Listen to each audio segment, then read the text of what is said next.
नमस्कार दोस्तों, मैं प्रज्ञान पाठक आप सभी का पीएनपी वनडे एग्जाम टारगेट पर स्वागत करता हूं। जैसा कि मैंने आपसे वादा किया था, एसएसटी की क्लास मतलब सामाजिक विज्ञान सामाजिक अध्ययन की क्लासेस एनसीईआरटी बुक से 6 to 8 मैं कराऊंगा। उसी के क्लास को आगे करने के लिए मैंने आज 6 क्लास की हिस्ट्री की क्लास आपके लिए लाया हूँ। आइए उसके बारे में आज पूरा अध्ययन करते हैं। दोस्तों, जो क्लास 6 का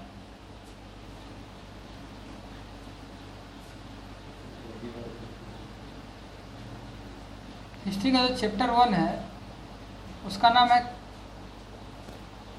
कब, क्या, कहाँ और कैसे। When, what, where and how. When, what, where and how. तो सबसे पहले जो कब शब्द है ये टाइम को डिनोट करता है। किसको? टाइम को, समय को। तो इसमें हमें समय पढ़ना है। अब कहेंगे आप समय पढ़ना है मतलब, बताता हूँ समय कैसे पढ़ना है। हमारे समय से भी प्रश्न पिछले ही बार पेपर में आया हुआ है सीटेट के। क्या मतलब जो मटेरियल हमको पढ़ना है कि भाई पहले चैप्टर में क्या पढ़ना है, वे चीज़ें कहाँ से संबंधित हैं और वे चीज़ें हमने वर्तमान में कैसे पाई हैं, हमने वर्तमान में उन चीज़ों के बारे में कैसे जानकारी प्राप्त की है, इन सब चीज़ों के बारे में पढ़ना है। मतलब पहले टाइम पढ़ना है, फिर जो तथ्य इस चैप्टर में पढ़ने हैं उनको हमने कैसे प्राप्त किया ये पढ़ना है, फिर उन तथ्यों के बारे में हमको पढ़ना है। दोस्तों, भारतीय इतिहास या प्राचीन इतिहास को हम समय के आधार पे 2 वर्गों में बांटते हैं। 2 वर्गों में कैसे बांटते हैं? मैं कहूँ आपसे कि आज 2020 चल रहा है। हमने कभी शायद सोचा नहीं होगा कि ये 2020 कब से चल रहा है। क्या ये पृथ्वी बनी तब से 2020 है, या ये इतिहास जब से हम पढ़ रहे हैं तब से 2020 है, या 2020 कब से है? क्या हम बचपन से लेकर आज तक इस बात को सोचे हैं? आइए इसी के बारे में क्लास 6 के चैप्टर 1 में सिखाया गया है। क्या सिखाया गया है कि हमने समय को 2 रूपों में बांट दिया। एक वो क्षेत्र जब ईसा मसीह ने जन्म लिया। ईसा मसीह के जन्म से, और दूसरा ईसा मसीह के जन्म से पूर्व। ईसा मसीह के जन्म से पूर्व। तो हमने 2 खाका तैयार किया। पहला, ईसा मसीह के जन्म से, मान लेते हैं ये 0 लाइन है, यहाँ ईसा मसीह जन्म लिए। आज हम खड़े हैं 2020 में, मतलब जब से ईसा मसीह ने जन्म लिया है तब से लेके आज तक 2020 है। क्या है? 2020। 1 अगस्त 2020 ईसा मसीह के जन्म से लेके आज तक की तिथि है। फिर ईसा मसीह के जन्म से पहले का कुछ इतिहास नहीं था क्या? है ना दोस्तों, बहुत व्यापक इतिहास है। आइए उनके बारे में पढ़ते हैं। तो जब ईसा मसीह ने जन्म लिया उससे पूर्व के इतिहास को पढ़ने के लिए समय का निर्धारण किस तरह से किया जाता है। हम इसमें 3 तरह के समय का निर्धारण करते हैं। हम लिखते हैं ईसा पूर्व, हिंदी में क्या लिखते हैं? ईसा पूर्व। और क्या लिखते हैं? हम लिखते हैं BC। क्या लिखते हैं? BC। BC का फुल फॉर्म बिफोर क्राइस्ट। क्या? Before Christ.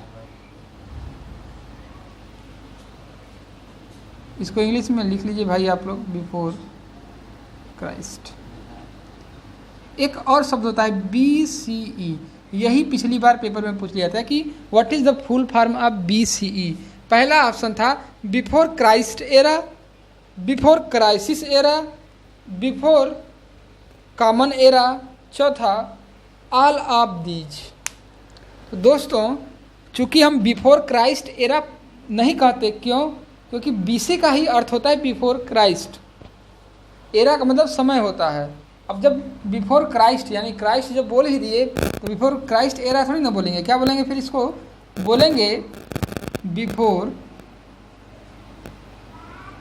आज के समय या ईसा मसीह के बाद को मॉडर्न युग कहा जाता है, जिसे इंग्लिश में कॉमन एरा बोलते हैं। क्या बोलते हैं? Common era. तो BCE क्या हो गया?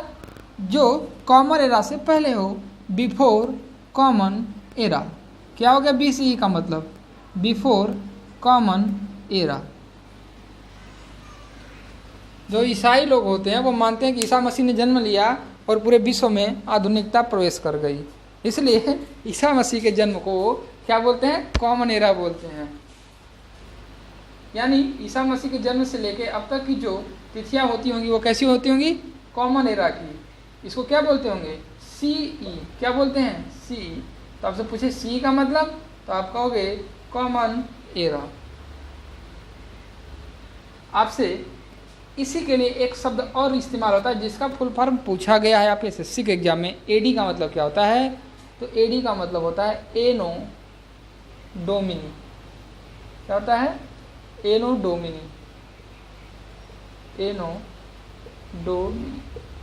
और हम इस इंग्लिश में क्या इस्तेमाल, हिंदी में क्या करते हैं? ईश्वरी।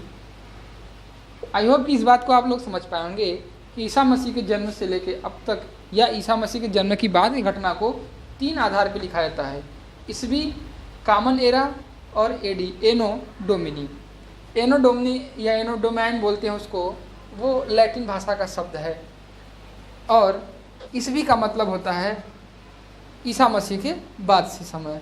अब उससे पहले के समय को ईसा पूर्व, या कॉमन एरा यदि ईसा के जन्म से बोल रहे हैं तो उससे पहले के क्या बोलेंगे? बिफोर कॉमन एरा, जिसका BCE शॉर्ट फॉर्म है। अच्छा, BC क्या है? Before Christ. दोस्तों, आपके एग्जाम में पेपर उठा के देखिए, पिछली बार BCE, CE और BC तीनों के फुल फॉर्म में आपको कंफ्यूज करने की कोशिश किया है। इतना छोटा सा क्वेश्चन और गलती होने के चांसेस बहुत। दोस्तों, CTET का जो पेपर जूनियर का आपका होता है या UP TET का जो पेपर होता है, उसमें 150 प्रश्न आते हैं जूनियर के, जिसमें 60 क्वेश्चन केवल, सोचिए, केवल 60 क्वेश्चन आपके इसी NCERT की क्लास 6, 7, 8 का ही होता है केवल। और जितना जो अच्छे से पढ़ता है उस 60 नंबर में वो उतना अच्छा नंबर पाता है। मैं गारंटी देता हूँ यदि मेरे साथ आप NCERT कवर करते हैं तो आप 60 में एटलीस्ट 50 के तो पात्र बन ही जाएंगे। और उसके बाद जो वैकेंसी आ रही हैं उसमें भी NCERT अनअवॉइडेबल होता है, इसे हम छोड़ नहीं सकते। ठीक है दोस्तों, आइए तो अब हमने पढ़ लिया कब। अब क्या पढ़ेंगे? हम पढ़ेंगे क्या, कहाँ और कैसे। इतिहास में जो चीज़ें पढ़ाई जाती हैं, जो भी हमारे अतीत की चीज़ें हैं, उनके बारे में हम कैसे जानते हैं, थोड़ा हमें बताइएगा। अच्छा, ये आप लोग लिख लीजिएगा, सुनते रहिए हमको। इसको हम कैसे जानते हैं? इसको हमें जानने के लिए क्या होता है कि आपको यदि जानना हो कि आज से 50 साल पहले क्या हुआ था, तो आप क्या करोगे? अपने पापा से पूछोगे। आज से 100-150 साल पहले क्या हुआ है, तो अपने दादा से पूछोगे। आज से 200 साल पहले क्या हुआ है, तो आप कहोगे ऐसा है कि ना दादा बचे ना पापा बचे। अब कौन बचा? हमारी पुस्तकें या उस समय की साहित्य बची है। यदि मैं कहूँ आपको 1000-1500 साल पहले जाना है, तो क्या करोगे? वही पुस्तकें, साहित्य, उस समय के कल्चर के बारे में बताएंगे। या जो जनरेशन के, जैसे उस समय के जो पूर्वज रहे होंगे अपने अगले वाले को बताए होंगे, अपनी अगली पीढ़ी, इसी तरह आज। अब हम यदि आपसे कहें कि 5000 साल पहले क्या था, तो आप क्या करोगे? इसी चीज़ को इतिहास में बताया गया कि हम किसी भी चीज़ को इतिहास में कैसे दर्ज करते हैं, उसका हमें कुछ साक्ष्य चाहिए होता है। बिना साक्ष्य के कोई भी वैज्ञानिक बात नहीं हो सकती है। कोई भी चीज़ को हमें पढ़ने, अध्ययन करने और उसको समाज में व्यवहारिक रूप में लाने के लिए साक्ष्य की बहुत बड़ी आवश्यकता होती है, क्योंकि जो इंसानी दिमाग होता है बिना साक्ष्य के कोई चीज़ को मानने को तैयार नहीं होता है। यहाँ तक कि जो आस्थावान होते हैं, भगवान मानते हैं, उनके भी भगवान मानने पे हमारे ग्रुप के ही इंसानी लोगों ने प्रश्न चिन्ह लगा दिया कि कहाँ भगवान है। उसका भी साक्ष्य चाहिए, जबकि साक्ष्य मौजूद है लेकिन फिर भी नहीं मानते। क्यों? क्योंकि वो भौतिक रूप में साक्ष्य आपको प्रतीत नहीं होता है। आइए तो फिर हम साक्ष्य की बात करते हैं, मतलब अतीत को हम कैसे जानते हैं, अतीत के बारे में हम कैसे इतिहासों में लिखते हैं, उसका कैसे कैसे कहाँ से हमें प्राप्त हुआ, इस बारे में अगला चीज़ में बताता है कैसे। आइए उसके बारे में जानते हैं। दोस्तों, भारत के या किसी भी देश के प्राचीन इतिहास को जानने के आपके मुख्य दो स्रोत होते हैं। पहला स्रोत वो होता है पुरातात्विक स्रोत। क्या होता है? पुरातात्विक स्रोत। पुरातात्विक स्रोत क्या होते हैं? वे स्रोत, वे सोर्सेज, इसको आर्कियोलॉजिकल सोर्सेज बोलते हैं। क्या बोलते हैं इंग्लिश में? Archaeological sources. आर्कियोलॉजिकल सोर्सेज वे सोर्सेज होते हैं जो कि जमीन की खुदाई, पुराने भवन, सिक्के इत्यादि से मिलते हैं, जिनका अपना कुछ मटेरियल स्टेटस होता है। उसके बाद साहित्यिक स्रोत होती है। साहित्यिक स्रोत में उस समय के लेखकों के बारे में जो भी हमें लेखन द्वारा पता चलता है वो बता पाते हैं या उस समय का चित्रण कर पाते हैं। उससे हम यह लगा पाते हैं अंदाजा कि उस समय का इतिहास कैसा रहा होगा। अब आप बताइए, साहित्यिक स्रोत या जिस समय लेखन की कला या लेखन के तरीके नहीं मिले होंगे या आज से अलग रहे होंगे, क्या उनके बारे में जान पाएंगे? नहीं, अंदाज़ा लगता है। वो भी बारे में आगे आपको मिलेगा कि हम समझ नहीं पाते कि वो लिखे क्या है। हम जब जिस भाषा में जानते हैं उस भाषा के बारे में लिखा होगा तो समझ में आएगा। जिस भाषा के बारे में किसी को कुछ पता नहीं, यदि उस भाषा में कोई चीज़ लिखा हो तो कैसे जानेंगे? तो साहित्यिक स्रोतों में देशी साहित्यिक स्रोत और विदेशी साहित्यिक स्रोत होते हैं। जैसे जिस देश के बारे में हम पढ़ रहे हैं उस देश के कुछ लोकल लोगों ने वहाँ के बारे में यदि कुछ लिखा होगा तो वो उस देशी साहित्यिक के अंतर्गत। और ऐसा भी होता है कि पुराने समय में विदेशी लोग भी घूमने जाते थे। आज ही नहीं, पुराने समय में भी विदेशी लोग घूमने जाते थे, कुछ सीखने जाते थे। जैसे भारत में चीन से, मोरक्को से और अन्य कई देशों से यात्री यूनानी, ईरानी आए थे। उनके अपने अपने ग्रंथ हैं। उन ग्रंथों के आधार पर हम भारत की पुरानी स्थिति, विस्तार, व्यापार, आर्थिक गतिविधियों के बारे में समझ पाते हैं। आते हैं पुरातात्विक स्रोत पे। पुरातात्विक स्रोत इम्पोर्टेंट इसलिए होते हैं क्योंकि इनका अपना मटेरियल स्टेटस होता है। देखिए, साहित्यिक स्रोतों में लिखे किस पे जाते थे? पहले आज ही भोजपत्र बोलते हैं ना, एक्चुअली वो भोजपत्र नहीं, भूर्जपत्र होते हैं, या भूर्जपत्र पे लिखा जाता था। ताड़ के कहा जाता है पत्तों पे लिखा जाता था। तो इस तरह से उनको किसी तरह से व्यवस्थित किया जाता था। उसमें क्या हुए, बहुत सारे जीव जंतुओं द्वारा नष्ट हो गए। बहुत सारों को आतताइयों ने, बहुत सारे हमारे अध्याय, हमारे लाइब्रेरी, हमारे इतिहास के बहुत चीज़ों को आतताइयों ने नष्ट कर दिया या नष्ट कर दिया गया उनके द्वारा या करवाया गया उनके द्वारा। कुछ जो बची हैं वो उन्हीं के द्वारा हम कुछ जान पाते हैं। अब पुरातात्विक में अभिलेख। अभिलेख का मतलब होता है लिखा हुआ। यदि किसी खम्भे पे लिख जाए कुछ और आज से 4000 साल बाद यदि वो मिल जाए, समझिए पुरातात्विक विभाग आज की वर्तमान स्थिति के बारे में वो जान जाता है। आपने जाना होगा कि पत्थर पे लिखी चीज़ मिटती नहीं, रेत पे लिख के क्या पाओगे। तो मतलब यही है कि यदि पत्थर पे कुछ लिखवा दिया जाए किसी चट्टान पे, किसी इमारत पे, किसी खम्भे पे, तो वो क्या हो जाती है? अभिलेख बन जाती है। जेम्स प्रिंसेस ने, आपको सुना होगा आपने कि जेम्स प्रिंसेस ने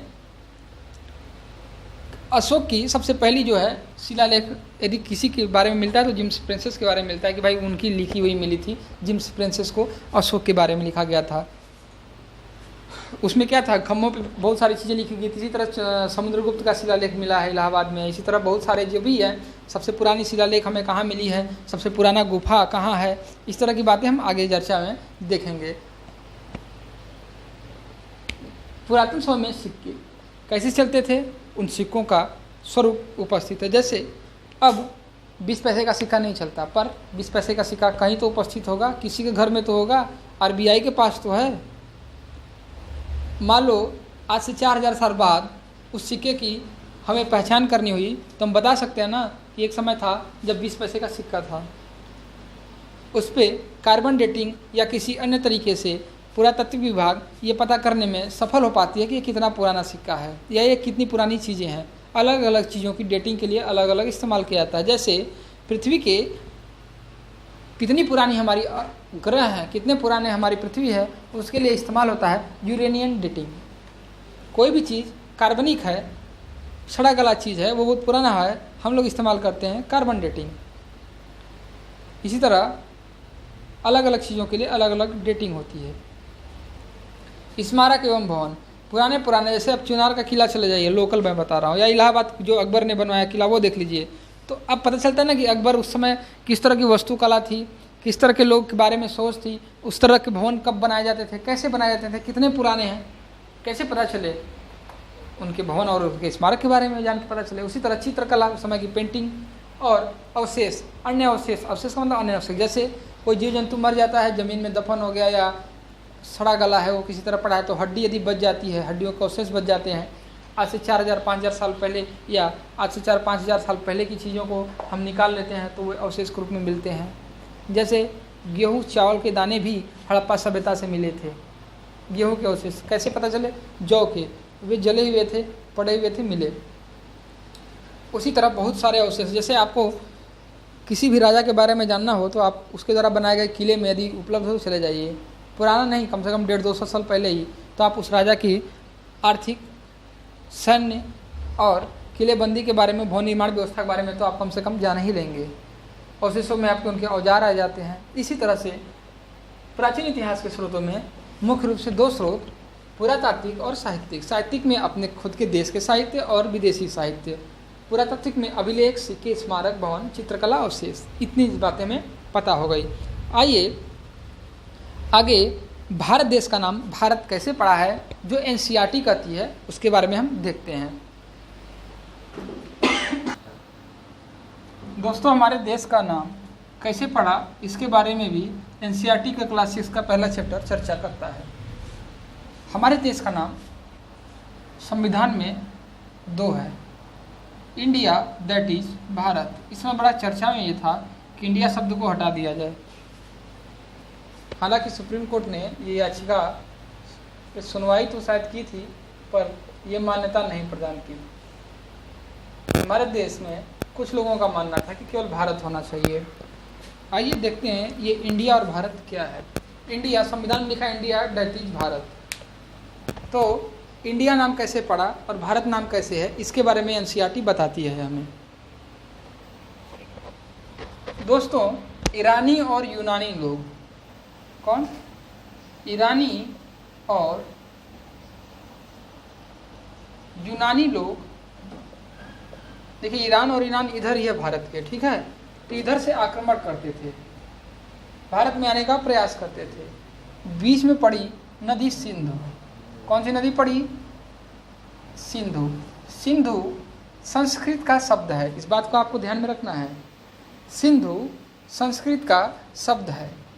इस सिंधु नदी को लांघ कर ही भारत में आ सकते थे।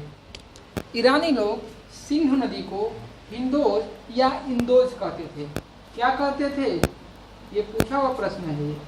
हिंदोज या इंदोज कहते थे।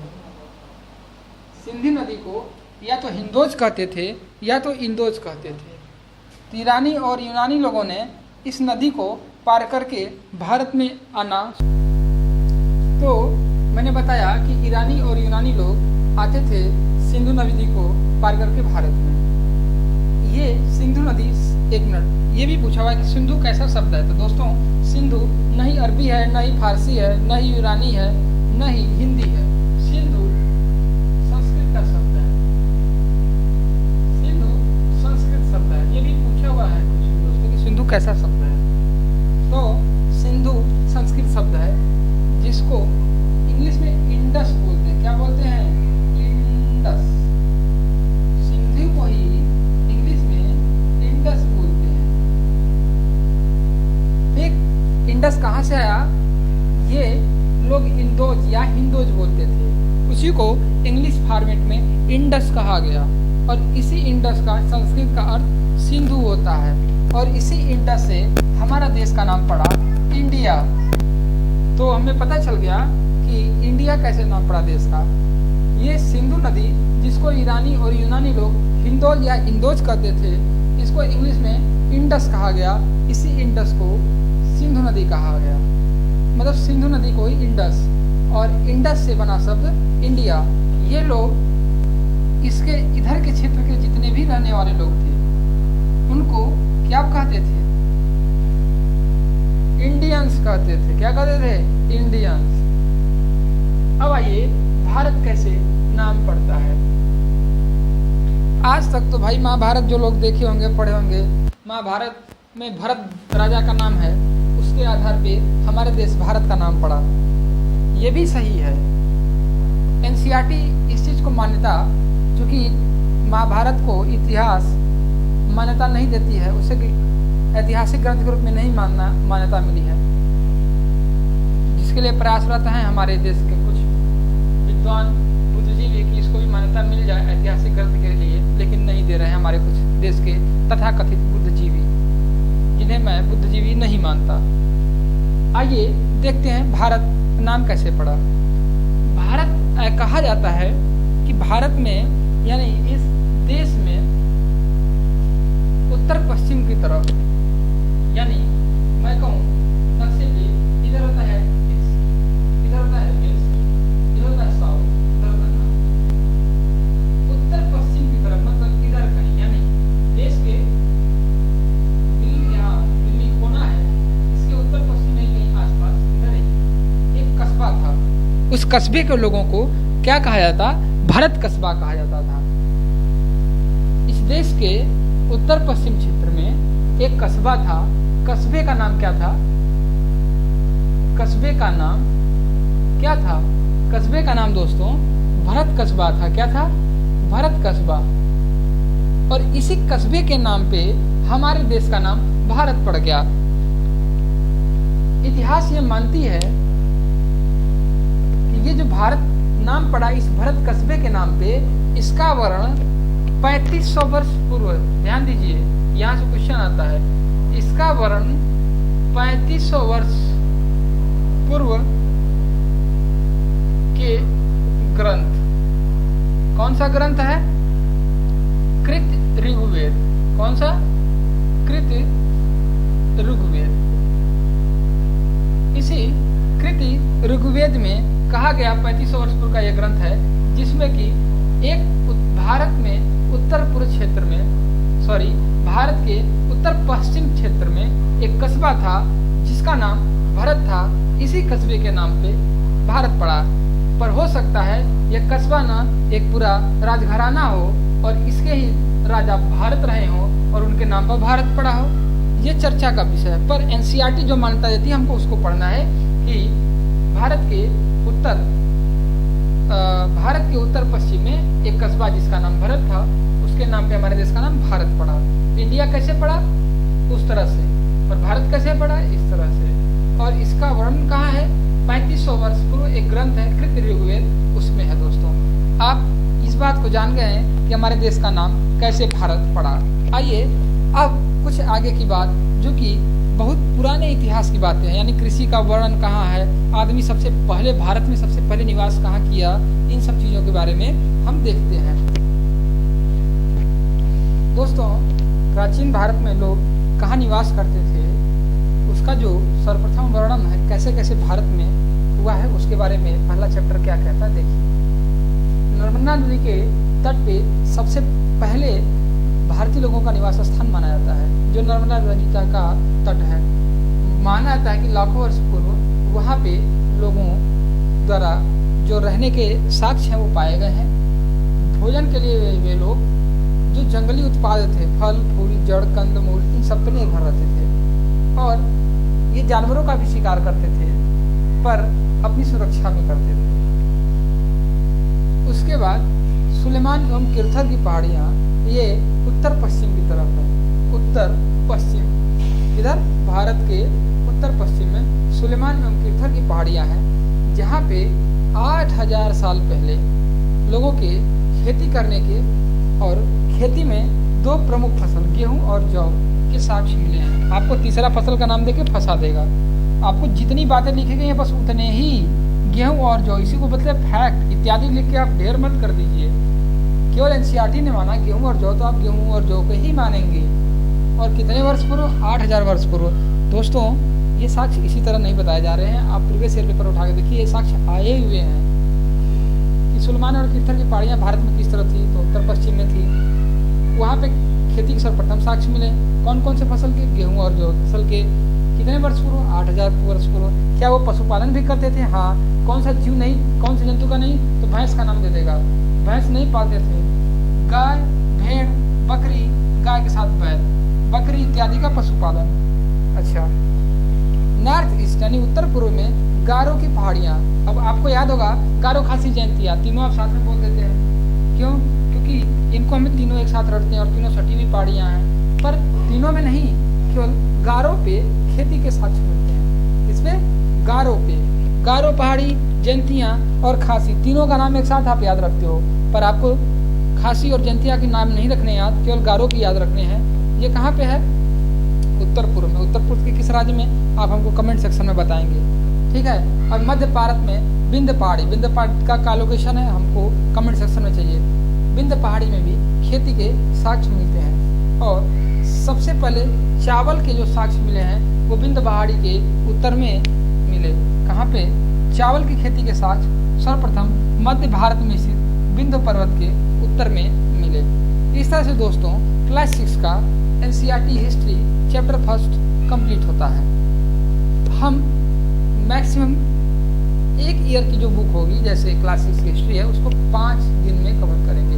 हो सकता है क्लास बड़ी हो जाए 40-45 मिनट की, कोई बात नहीं, हमें ज़्यादा कवर करना है तो ज़्यादा मेहनत भी करना है। तो इस तरह से हम NCERT कवर करेंगे। आज इतना ही रखते हैं दोस्तों। क्लास कैसी लगी उसको अपने कमेंट सेक्शन में और लाइक बटन दबा के हमें प्रेरित और प्रोत्साहित करते रहें। जय हिंद, जय भारत।